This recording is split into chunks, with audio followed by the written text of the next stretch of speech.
all mixed together in ways that couldn't be disentangled. Thank you, Chairman. Thank you, Senator Heinrich. Senator Kennedy. Thank you, Mr. Chairman. Welcome, Madam Secretary. Thank you, Madam Senator. Secretary, isn't it a fact that the President's proposed budget for next fiscal year is $500 billion more than this fiscal year?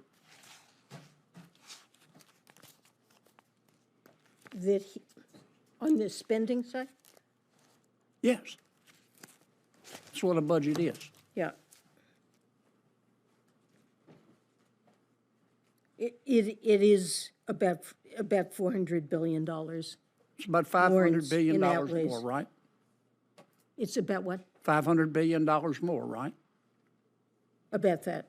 Isn't it a fact that since 2019 until today, I'm not including the extra $500 billion that y'all want to spend, since 2019 through today, U.S. population has increased 1.8%, and the federal government's budget is up 55%. Isn't that a fact? Well, we had a pandemic. Isn't that a fact, though? Are my numbers right? I don't know those numbers. You don't know? You never looked at that? I don't have those numbers in my head. I'm not disputing them. Okay. Isn't it a fact that the President's proposed budget proposes $4.7 trillion in new taxes? It does propose significant additional taxes, yes. 4.7 trillion? Something like that, yes. Okay. You talked about reducing deficit. Isn't it a fact that under President Biden's proposed budget, that gross debt will rise from $32.7 trillion at the close of this year to $51 trillion by 2033?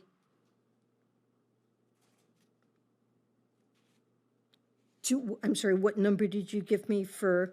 The President's proposed budget will increase gross debt from $33 trillion at the close of this year to $51 trillion in 2033. Isn't that correct? Well, debt held by the public, which is... No, ma'am, that's gross debt. Isn't that a fact? That's probably a fact. So you haven't reduced the deficit, have you? The deficit, the debt and deficits are reduced by the President's budget. How can you go from $33 trillion to $51 trillion and call that a reduction in the deficit? Because that's a calculation for which you need a baseline, and then you compare the budget and the deficits and debt in the budget with a baseline in which there are none of the changes either in revenues or in spending that are proposed in the budget. Here's my baseline. At the end of this year, we project, people a lot smarter than me, probably not than you, but smarter than me, say that gross debt's $33 trillion. They say if the President's budget is implemented by 2033, it'll be $51 trillion. Isn't that a fact? If the President's budget is not implemented and none of the changes are made, it will be worse than that. And so the President's budget has improved the fiscal outlook relative to what we would have without the President's proposals. Even though it raises gross debt from $33 trillion to $51 trillion, you say that's an improvement? It is an improvement because it raises taxes by more, and it leads to... That includes taxes. In what world is that an improvement, other than Washington and long land? It's an improvement in that the revenue increases far exceed proposed investments. Okay. All right, let me ask you this. Isn't it a fact that in January of 2019, the Federal Reserve issued a warning to Silicon Valley Bank over its risk management systems?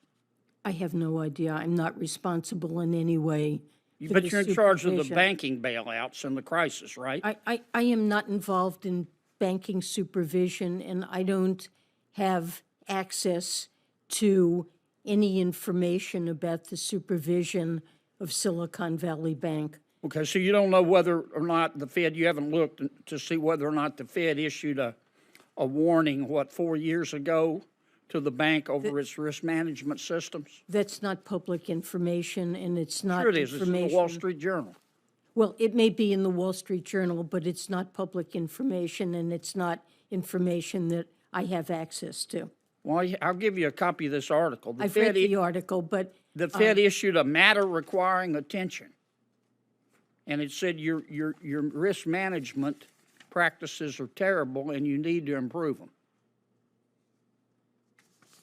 that is what the article says. Right.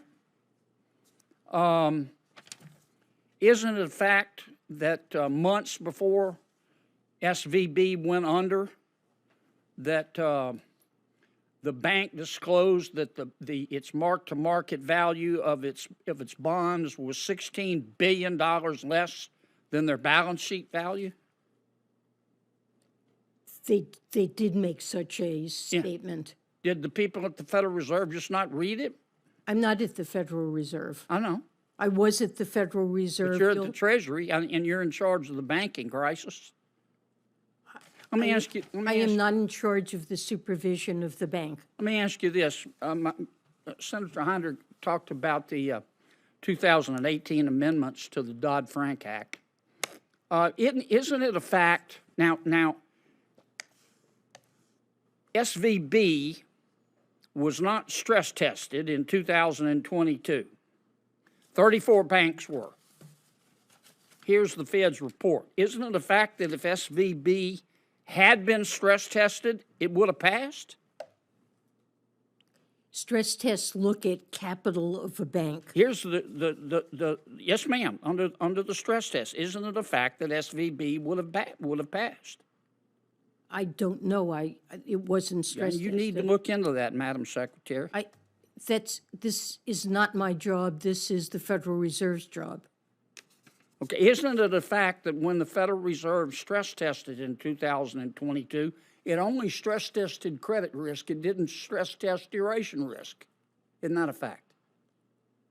I believe the stress tests in general partially address and take account of interest rate No, risk. ma'am. I've read it. Here it is, bigger than Dallas. Well, to the extent that there are assets held in an available for sale portfolio that would suffer losses due to changing interest rates, that would be captured in the bank's No, ma'am, it's not capital. there. I've read it. Senator Kennedy, I've allowed people the secretary to stray over answers that were asked before the time went out, but not a series of questions after the time went out. But Sure, I get it. I understand, Mr. Chairman. thank you.